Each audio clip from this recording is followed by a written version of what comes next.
आप सभी को मेरा नमस्कार।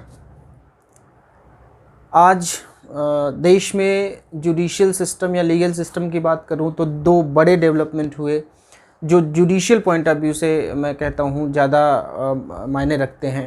एक दिल्ली में, एक उत्तर प्रदेश के इलाहाबाद में, जो बनारस से संबंधित है, ज्ञानवापी मस्जिद से संबंधित है।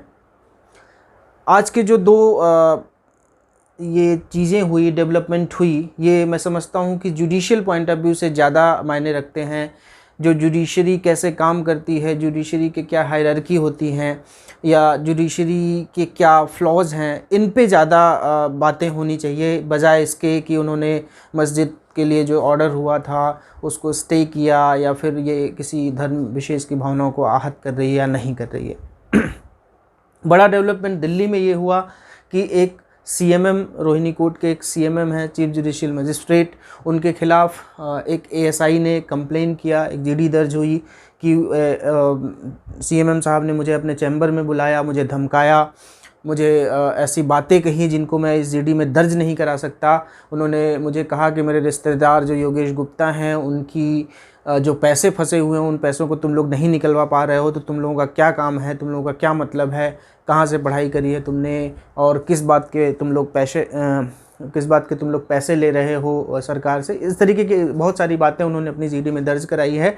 आगे इस मसले में क्या होता है ये देखने वाली बात होगी। लेकिन आज जो हुआ, इसमें तो ये हुआ कि आगे कुछ होगा, लेकिन आज जो हुआ, इलाहाबाद हाई कोर्ट ने एक बड़ा डिसीजन दिया जुडिशियल पॉइंट ऑफ व्यू से। अभी हालांकि जो ज्ञानवापी मस्जिद है उस पर कोई डिसीजन नहीं आया है, अभी उस पर जो सिविल कोर्ट का डिसीजन था उस पर स्टे लगा दिया, कोर्ट की प्रोसीडिंग पे भी स्टे लगा दिया, और जो कोर्ट ने ऑर्डर किया था कि एसआई का जो सर्वे होगा, जो उत्तर प्रदेश सरकार खर्च वहन करेगी, उन सारी बातों को स्टे लगा दिया till the next date of hearing.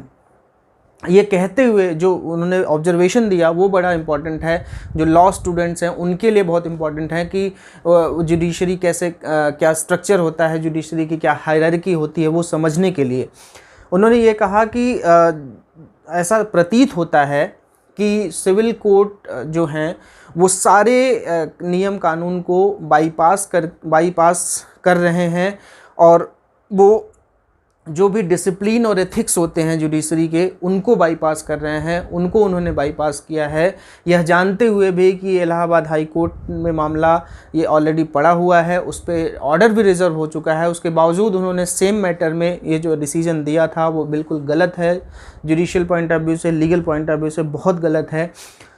वो उन्होंने ऑब्जर्वेशन दिया और उसके बाद आप लोगों के सामने ये खबर आई गई होगी। हालांकि अभी इसमें बहुत कुछ होना बाकी है। जो ऑर्डर रिज़र्व हुआ है हो सकता है उस ऑर्डर में मंदिर के पक्ष में निर्णय आया हो सकता है इस पक्ष में किसी और विषय में निर्णय आया हो, लेकिन वो अभी देखने वाली बातें होंगी।